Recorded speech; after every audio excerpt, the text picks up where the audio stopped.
know that the total medical cost in the United States attributable to meat consumption is estimated to be from $30 to $60 billion a year. This number is based upon the higher prevalence of hypertension, heart disease, cancer, diabetes, gallstone, obesity, and foodborne illness among omnivores compared with vegetarians.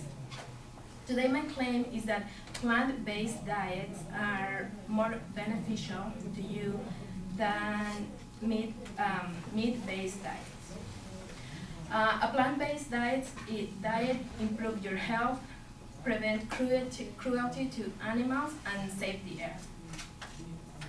A plant-based diet improves your health, and vegetarians and vegans are far less likely to get cancer, heart disease, diabetes, and osteoporosis. Vegetarians and vegans are also far less likely to be overweight, have lots more stamina, consume far less pesticides in their food, and have superior immune function. A number of studies have been published that suggest a vegetarian diet is healthier than a diet that includes meat. Groups such as the British Medical Association and the World Health Organization have found that vegetarians tend to weigh less, have lower cholesterol levels, and even face a reduced risk of some kind of cancer.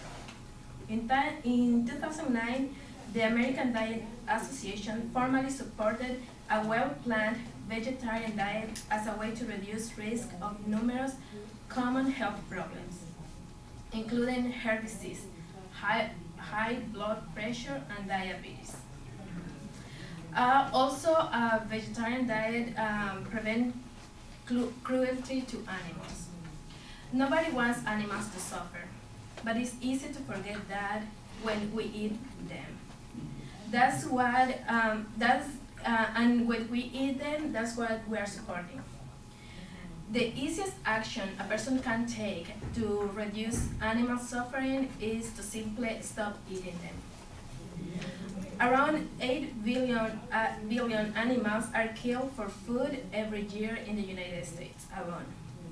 This is a number greater than the entire human population of the planet. Each meat-eating American eats the equivalent of 24 animals per year. What is worse, modern agricultural methods mean that animals are raised in cramped confinement operations, a practice known as factory farming. Chickens are crammed into cages with no free space and are debeaked to keep them from picking each other to death. Animals are pumped full of various powerful drugs to kill diseases resulting from filthy living conditions, and to make them grow or produce faster than nature intended. When cows and chickens stop producing as much milk and eggs as the younger animals, they are slaughtered and made into low-grade meat, like the one that we eat at fast food or pet food. For some, vegetarianism and veganism are easy ways to refuse to participate in this cruelty. Also, a vegetarian lifestyle saves the air. Eating vegetarian saves more land, energy, and water than any other choice you can make. That's because livestock eat several times more grain than they produce as meat. So raising livestock uses several times as much land to grow the grain to feed them, several times as much energy to harvest the grain and transport it, several times as much water to grow the grain and to water the animals, and several times as much pesticides. So for some critics of vegetarianism, the argument is simply one of degree. To obtain the benefits seen from a vegetarian diet, they argue a person can simply consume meat in moderation rather than eliminate it from the diet completely. Indeed, studies have shown that subjects consuming only occasional meat tend to enjoy many of the same health benefits seen in vegetarians. A term has even been coined to refer to those who eat meat infrequently. But they are not vegetarian, they are flexitarian. So after hearing many of the benefits that a vegetarian diet can bring, I hope you consider to make some changes in your diet so you can enjoy a healthier lifestyle.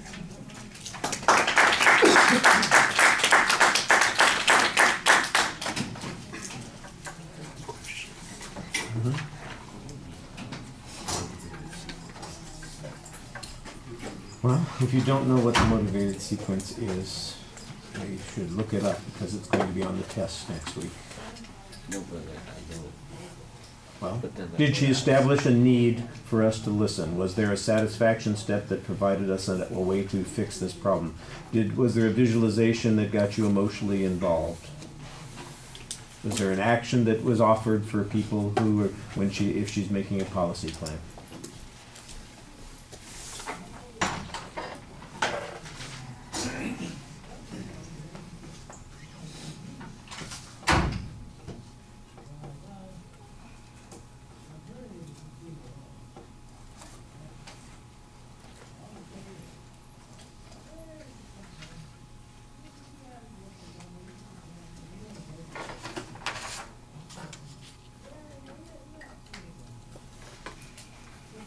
Maddie, could you tell us what you thought, please? I thought overall it was a very good speech. Everything was very clear, the way that you ordered your stuff. The only issue was, I guess you were looking down at your cards a lot. And it almost seemed like you were depending on the stand a little bit. But your voice was very clear and loud. Like, your projection was fine, and you didn't seem nervous other than the fact that you were just depending on your cards a little bit, but overall it was really good.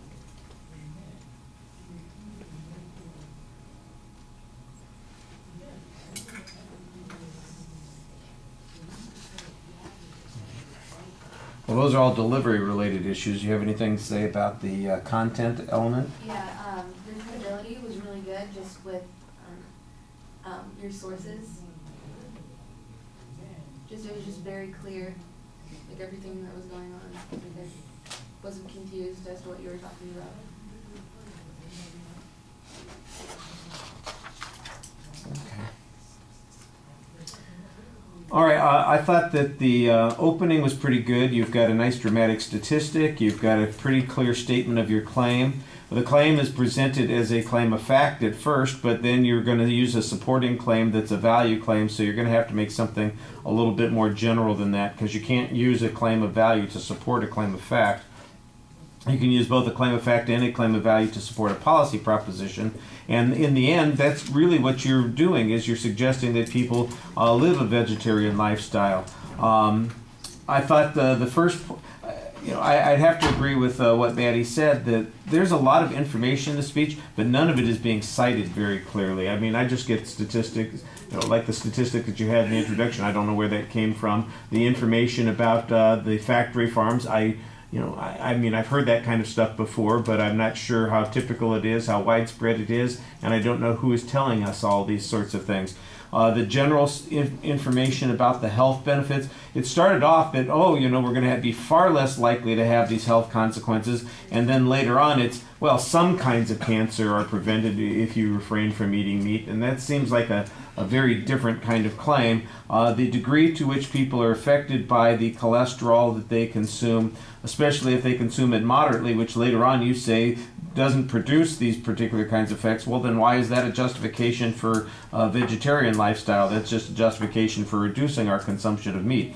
The justification for a vegetarian lifestyle is the second point, which is all of the animal rights issues, and you need to establish the notion that all of this is cruel. I think that a lot of people would, see if somebody's beating a dog, they see that as being cruel. If somebody's caged a chicken, they don't see that as particularly cruel. And you need to give us a justification for why factory farming is in fact cruel. You mentioned debeaking, for instance, and I'm going, well, I get my dog dewormed. Why is debeaking such a bad thing? I don't have any idea why it's something that's problematic. That if there's some consequence to doing it to the animals that is harmful. Dogs get their ears trimmed. Why is it a bad idea for the chickens to get their beaks trimmed?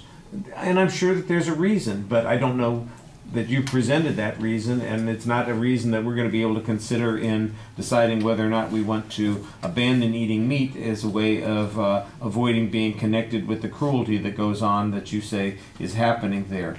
The environmental issue, I thought it was clearly labeled. Again, there's not really much development of the information there. It's like I'm getting the talking points of a vegetarian instead of the fully developed speech of a vegetarian. This feels a lot like the first go through. Here's what I would want to include in my speech. These are good ideas, and then there needs to be some follow up on the research here. I don't. Perhaps I shouldn't say it this way. You need to fatten up the speech. Put a little meat on the bones. Turn it into something more than just this, outline of a set of ideas, but make it something a little bit more substantive. And you've got plenty of time to put that sort of information into your speech, because you just used a little over half your time, so you do have more time to do those things. I do think that your eye contact is limited, and your engagement with the audience is limited in a couple of ways. It's pretty obvious when you get behind the podium that that's going to cut down on some of those things. Your voice projects pretty well, and there's some good energy there. All right, thank you.